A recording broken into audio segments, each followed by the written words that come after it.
Welcome back to the Sparky Coach podcast. I'm Cam. This is Crowie. Hello.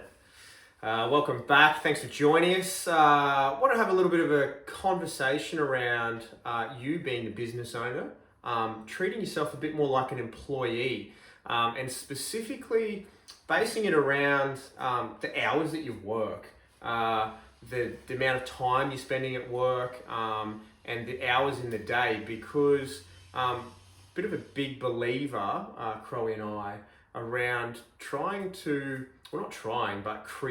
some set hours. And what we mean by that, quite simply, is that what's your start time, what's your knock-off time. So if you're starting at 6, are you finishing at 2, 3 or 4, starting at 7, 2, 3, 4, 5, whatever it is, it doesn't matter however you want to do it. But have you got some certainty around that start and finish time? And the why around that, Crowie, is what you're about to dive into a little bit. I was just going to say, I know what everyone's thinking. Like, what do you mean start finish time? I can't even do it. Can't even guarantee. You can probably guarantee one thing: what time you put your boots on in the morning, and then from there, it's like, do you get home at 4, 5, 6, 7, or when you get home, is there a computer to open up after dinner? After the kids go to sleep? How cold is dinner? Yeah. What is dinner? Is it a Jenny Craig meal? True. Or is it a home cooked delicious one that you missed? Yeah. And I guess you can be your own worst enemy as a business owner, because essentially you're roaming around unaccountable, and you can do whatever the hell you want, whenever the hell you want. You answer to no one because you are on top of the pyramid scheme. Which is probably why you did it in the first place, because you got sick of answering to the boss. Actually, one of those things that came up in our meeting last week, why did you start to work for yourself? And someone was like, because I don't want to answer to no one. They didn't say it like that, but it sounded kind of like 50 Cent was coming back at you. I'm the top dog, baby. The top dog. And to an extent, yes. But that can also have its downside. The fact that you can do whatever you want. You can tell everyone how busy you are. Your partner, your kids, a tree, a passing car. Everyone. An old lady, that person at the pub. The client. No idea. Do you know how busy I am? I don't want to do that extra fan. No, I can't get that quote back to you. It's going to take me 8 minutes. True. No, I will not make out with you. Reminiscing. Billy Madison. Happy Gilmore? Billy Madison. Yeah. The two blur into one sometimes. Yes. Yeah, so, and that's the thing, what we're always preaching to everyone, make sure you see yourself as just a cog in the machine, just another part of the pyramid scheme, another block in the pyramid scheme, because if you're the top dog, you might make all the rules, you answer to no one. What you say goes, and you can work whenever you want, however you want, however hard you want. And when you work really hard and you're not accountable, essentially you're getting everything done. You're putting out spot fires a lot. You're the consistent fire extinguisher person. You're getting what you need in the moment, but not necessarily what you need long term. It's instant gratification, and you feel really important, but the goal of a business is that you would be not important at all. Yeah. You do. I guess there's a element of ego attached to it, sort of in a way that you're like, hey, I'm busy, I'm important, and all that sort of stuff. I can probably safely say the biggest, flex potentially that you can have is that I'm not important at all. That the business is still running. That you wake up in the morning because you slept in, because you had a couple too many, maybe a few shandies extra on Sunday night at the footy. Too many chai lattes last night. Watching the footy, and you wake up a little bit later because you had a bit of a sleep in, a bit of a lie-in, and all the jobs are underway. The guys and girls are on site, and the phone's being answered. It is a nice feeling when that does occur. Business ownership, right? And I think so many of us see business ownership as this, you just got to work really hard, and I'm all for hard work, but you've got to work smart too. So it's just interesting, and when you've got your set work hours, which probably might be 7 till 3:30, 7 till 4, 7 till 4:30, 7 till 5. Might be an earlier riser, might be a little bit shifted 5. A little bit, I had this tradie who wanted to work 9 till 5. Oh, righto. And then how'd that go? Yeah, not great. I would say mainly because it sets a culture for everyone else to work 9 till 5. Yeah. And also the people on site have been moving for 2 hours. This is like mainly sort of renovation, builder, new build sort of resi works. So everyone's been on site for 2 hours, and then by the time everyone's packing up at 3:30, they're still moving. And it's like no one wants a neighbour making noise at 5 o'clock in the afternoon at that point. So no, didn't get down to it. But the thing is, if you set your hours and you're consistently blurring the lines of start times, finish time, what it can be a great indicator that you might need to hire someone. And that's the problem with being a business owner, is that most of the problems come from you. You're the gigantic cog. Yeah, you are the bottleneck, you are the cog. Sombrero. You are the the sombrero of concrete blocking dreams. You are the blockage. You are the trip in the RCD. Can't reset because you're still there. And that's the hardest thing to recognize, because what do you want? And we say this a lot, like, what do you want when you started a business? You didn't sign up with something you would be handcuffed to, chained to, tied to. You wanted something that maybe could give you some time back, some money back. So you can have do whatever you want when you want. Yeah, do what you want to do. That's a great ad, great song, great ad, whatever. So if you're consistently blurring the lines of start time and finish time, it might just be the fact that you're either extremely disorganized, and you're putting out spot fires everywhere, which is its own issue, or you could be completely micromanaging, which is another issue. If everyone's got to call you to see if the saddle should be at 650 or 680, you just 673. Yeah, 675. You might just want to let that go. But yeah, if you're consistently open, consistently open the computer at night time, this is why we weekly reflect on everything, and why we've sort of just put our new core accountability level in our platform. So as people will be able to sit back and reflect on how their week went, what went well, what went not so well, where'd you blur the lines, and how come you Robin Thicke'd it. Did you get that? Ooh. Yeah. I like it. Just quoting the world's most derogatory song. Yeah. Anyway. And where'd you blur the lines, and what you can do about it. Because once or twice, it could be an anomaly, but if it's every single day, it's extremely hard to work with. Consistent, yeah. So, well, it's generally going to be an indication of two things. If you're continually pushing the boundaries or working extra hours. So there's two things to it. So it comes down to, one is efficiency. So you're either, like you said, you're micromanaging, you are just not organized at all, or there's a self-importance of being involved in every decision or every job, etc. Those sorts of scenarios. Number two is that you just got too much on your plate. So it's time to hire. So that's what it's going to indicate, one or two things. And why, I guess, we've really, been preaching it around getting yourself some set hours, because it indicates to you that you either need to hire or you need to improve your efficiencies, which I think are two really good things, because working all the time and forever and ever is not sustainable. What it equals is burnout, stress, resentment, all sorts of things on your own behalf. But then not only that, it can create massive issues within your personal life. Now, there's, I think we just need to quickly differentiate between pushing and hustling, and also these set hours that we're talking about, because there are going to be times in business when you have to get your David Hasselhoff on, and there is a bit of I guess. I like how your fists are clenched. Right? Rain down. There's going to be a little bit of more time involved to get the hustle happening.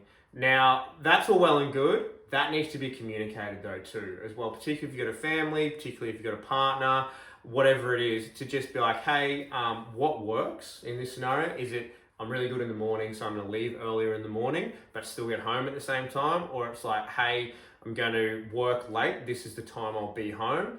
And look, I'll put my own hand up and say I haven't been perfect at it myself in my time, but you try to... I think Raquel's putting her hand up. Get better at it. Yeah. The other thing though around it too is that it may not be every day. It may be like, righto, these 2 days of the week, I'm going to really put in because I need to get ABC done, and it could be I'm just going to work a longer day that particular day. But what you don't want to do is you don't want to drag it out Monday, Tuesday, Wednesday, Thursday, Friday, Saturday, Sunday, repeat.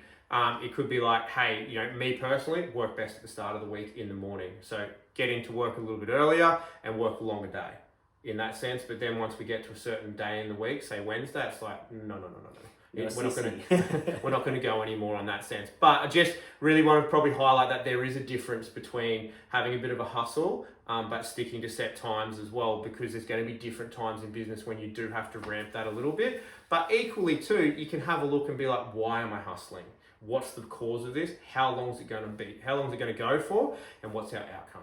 Yeah, everything should have an end point. Like, I can push this hard for so long, but not too long. And I was going to say before, when you were talking, I think you said the risks are burnout, and I was going to say death as a joke, but kind of not a joke, kind of not just death of, not just actual potential death from some kind of just overworked disease, but also the end of yourself. Like, you can really lose yourself in a business and just that's all you do, and that's very easy to do. I've definitely done that. You can lose relationships. M&M, lose yourself. Yeah. Mum spaghetti. You can lose mum spaghetti. It can be cold, but you can lose relationships. You can lose sort of quality time with the kids. You can lose friendships. You can lose hobbies. You can lose interests. Connection. Yeah. So it's like there's a real risk to pushing so hard. So pushing so hard is great, and we all know you've got a great work ethic. And I always say this, but the whole town knows you've got a great work ethic because you tell everyone. But like just having an end point and a resolve to be like, okay, I'm consistently pushing hard. This is a good story. One of our members was pushing really hard, working Saturdays, Sundays to get a job over the line. Job finished. He's gone from so busy, not returning phone calls, not returning emails, not returning anything, basically. Like this, just return to sender. just not do it. Like not stay on top of the what you would call the non-negotiables of a business week, and lands himself on the wrong side, like on the other side of the job, minimal to no work, trying to keep some staff busy. So what you've got to see is those opportunities as sort of stepping stones. So I've got that work in, cool. I can either push Saturday, Sunday, Monday, Tuesday, open the computer for 14 nights in a row. That's fantastic, and we all appreciate there's a hard work ethic that's good there. There's also not very smart. It's also got an end point, and it's also like, what's going to happen after this job? So that's where vision comes into it, and that consistent reset of like, not just where are you, but where do you want to be? And if you are you? Blink-182. Oh, yeah. That was perfect, actually.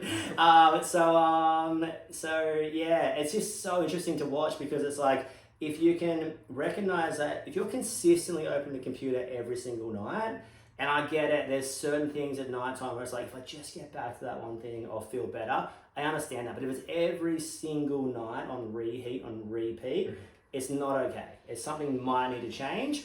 Or you might be like, hey, I need an administration person. Why am I doing invoices? Why am I doing this? Why am I doing that? Can I hand that over? I want to encourage everyone to ask yourself this question: what mundane admin tasks are you holding on to that you might need to let go of? And a great example here is everyone's like, sometimes business owners are so, and myself, I was like this, I was like, no one could ever do this because no one can make sense of what I've done. And I just want to encourage you, don't worry about tidying it up completely to get someone else in. Like, imagine you would go into someone's house for a rewire and they're like, oh, I jumped in the roof on the weekend and got the cables a little bit more organised. You'd be like, shut up, stay out of my roof space. It is ridiculous, I threw 5 clips on the cables that had no clips. Yeah, I just put some cable ties there, and I wasn't sure what this one was, so it's like, just hand it over to an expert and walk away. Thoughts? Yeah, I think it's about identifying your hours first and foremost. So getting yourself some set hours. Now, also identify what those set hours involving being on the tools and being in administration, because everyone's going to be at a different stage of business. So if you just roll in solo, you still got to punch out those 40 hours a week basically on the tools to make sure you're billable, and there's going to be administration time outside of that. But as you start to grow and get a few more people, the balance is going to be shifted, so there's going to be some more time doing admin. So it's about, I guess, identifying the role that you have within your business. So if you were the employee, would you be happy with your performance of the week or performance during the particular week? And if you can look yourself in the mirror essentially and be like, yeah, I'm pretty happy with that. We ticked the boxes, got the outcomes that were desired, and did the 10 tasks that were non-negotiable. However, if you're looking at yourself and you're like, I haven't ticked one of those boxes that were non-negotiable. I played 3 rounds of golf, went for 4 surfs, and I haven't sent a single invoice. I think you need to have a look at where your priorities lie, and you're probably not a very good employee of your business as such. So definitely identify the difference between what your role is and what the requirement is for your business versus what you think it may be. Yeah, a general rule of thumb is you get, sort of for every tradie apprentice team you put on, you take a day back. So 5 tradie apprentice teams, you want you to be off the tools. And I'd even suggest to say, numbers-wise, there's a part where the calculator won't make sense, but you might want to be a day ahead of that. So for 1 tradie apprentice team, you work 4 days on. For 2, so you, instead of that 8, you take 16, kind of thing, just to start with. So 4 off the tools, kind of roughly that. If you can be on the right side of that, you can be on the right side of good headspace, good thinking, clear thinking, vision, forecasting. Hey, what do we need? And so the drama is, like when you got to work out what you want, and then not just sacrifice it for what you want right now. Because what you want right now, you need that invoice to be sent, you need that thing to be written tonight. Chances are that's probably someone else's job. And when you look in 12 months in the future, you can recognize that and you can change. Can I say simplistically, what you're saying there is being ahead of the game is that you want to be on top of it so that when you're looking at the next day, so to speak, and it's like, oh, hey, we really need to get somewhere to job B. Who's available? No one's available. Oh, sweet. All the invoicing's been done. We're up to date with our quoting. All the emails have been answered. Phone calls have been gotten back to. Oh, sweet. I can go out and do that. Not, we need to get someone to job B. Who's going to do it? We've got so much quoting to do. We haven't sent an invoice. And then you go and do it. And then generally what happens is you're under the pump. You're going 1,000,000 miles an hour on the job. You break something. You forget something. You get a speeding fine, etc., etc. And then what happens is you then get more pissed off because you're just filled with rage because I can't believe the copper pulled me over. How dare they? I was doing 80 in a 60 zone, etc. Things like that. And then in turn, you're back in the office and you're just frustrated and angry where if you were on top of it, working, staying ahead of the game, popping out to do that isn't going to cause as much stress. So really important, I guess, to identify too is it in our best interest to go there too? Because how much behind the 8 ball is this going to affect me? And what's the detriment to the business that's going to occur? So just probably a bit more of a simplistic, I guess, frame of staying ahead of the game, and the repercussions that can occur. Yeah, exactly. So I think I'd encourage everyone from here, when you're starting out, got a bit of that sort of Helen Hunt, David Hasselhoff mentality. Yeah, just go and get it. But you're going to have to set some parameters of that 7 till 5 or maybe 7 till 4. Might be some late starts because, ceiling fan Jan wanted you there at 8, which is cool, but, be a little bit flexible. Yeah, and my advice is try and get your admin into like 1 night or 2 nights rather than 5 or 6 or 7 nights. Work out where it sits best for your family. It might be single and ready to mingle. Sunday afternoon's great. It might be that your Sunday's a nightmare. Yeah. You've got kids Sunday sport, session. job, and you got to dance at Greenwood Tavern. Yeah. You know Greenwood? No, I don't. Exactly. If you know Greenwood, send me a message. Good times. So set your times. Be realistic about those times. Yeah. And when you're blurring the lines of those times, ask yourself the question, could I be more productive? Chances are the answer is always it should always be like a little bit, probably, yeah. But it's hard to be productive when you're, answering 1,000 phone calls a day. So something might need to leave my plate, leave my pallet. I need to hire. Someone else could do something. Do I need to hire field or admin staff? And that's a great way. So you feed it in the sand, like what are you doing right now and how's it going? But your head's in 12 months, you're making decisions based upon like what's a good outcome in 12 months time. So yeah, that's my advice to you. If you're blurring the lines, then have a look at your efficiency or productivity, if you're nailing it, sweet, it's an indicator to hire that you need to get yourself some administration support or some extra administration support, or you need to get yourself some field staff to help you out with the workload. But be diligent, set yourself some times. You'll thank yourself, because what you can do is you get to spend some time with your family, you get to go for a surf, you get to go play footy, you get to do some things that you enjoy. And you know what? Work will still be there tomorrow. As Scar says, be prepared. Cheers. What? Nice.